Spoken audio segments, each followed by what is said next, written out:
Visakha steel plant ఉద్యోగాల కోత వివాదాస్పదంగా మారింది. 2500 మంది కాంట్రాక్ట్ సిబ్బందిని తొలగించే ప్రయత్నాలపై ట్రేడ్ యూనియన్లు భగ్గుమంటున్నాయి. ఈ నెల 11న జరగాల్సిన చర్చల్లో ప్రతిష్టంభనకు యాజమాన్యం వైఖరి కారణం అంటూ నిరవధిక సమ్మెకు సిద్ధమని ప్రకటించాయి. విశాఖ ఉక్కు ఆర్థిక సంక్షోభం నుంచి గట్టెక్కిందని ఊపిరి పీల్చుకునే లోపే సంస్కరణల దిశగా యాజమాన్యం చేస్తున్న ప్రయత్నాలు ఆందోళనలకు కారణమవుతున్నాయి. ఇప్పటికే 1100 మంది పర్మనెంట్ ఉద్యోగులకు స్వచ్ఛంద పదవీ విరమణ పథకం అమలు చేసిన యాజమాన్యం మరోవైపు కాంట్రాక్ట్ కార్మికుల సంఖ్యను భారీగా తగ్గించేందుకు చర్యలు తీసుకుంటోంది. 3 నెలల క్రితమే సుమారు 2,500 మందిని తొలగించాలని ప్రయత్నించిన RINL కార్మిక సంఘాలు ప్రభుత్వం ఒత్తిడితో వెనక్కి తగ్గింది.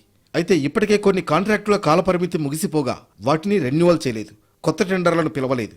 దాంతో సుమారు 600 మంది రోడ్డున పడ్డారు. స్టీల్ ప్లాంట్ కోసం భూములు ఇచ్చిన వాళ్లకు కాంట్రాక్ట్ ఉద్యోగాలిచ్చి చేతులు దులుపుకున్న యాజమాన్యం ఇప్పుడు నోట్లో మట్టి కొట్టేందుకు సిద్ధమైందని కార్మికులు రగిలిపోతున్నారు.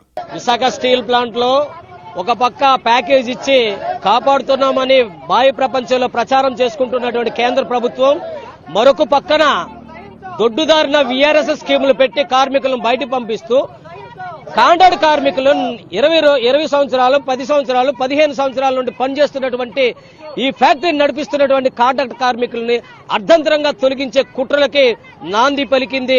ఈ ప్రకటనలన్నీ కూడా గవర్నమెంట్ స్టీల్ సెక్రటరీ నుండి వస్తున్నాయి.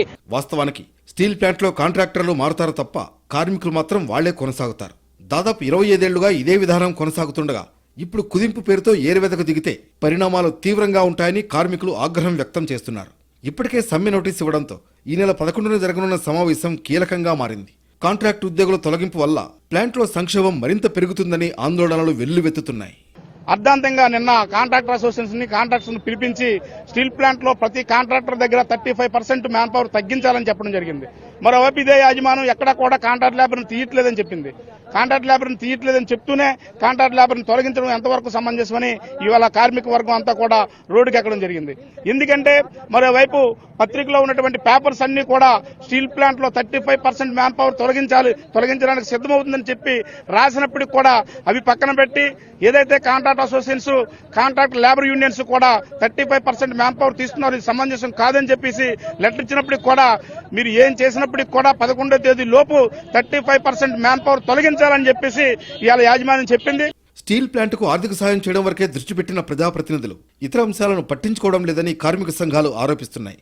తక్షణమే యాజమాన్య నిర్ణయాలపై స్థానిక ఎంపీ, స్థానిక ఎమ్మెల్యే సమావేశం ఏర్పాటు చేసి తగిన సూచనలు చేయాలని కాంట్రాక్ట్ కార్మిక సంఘాలు కోరుతున్నాయి.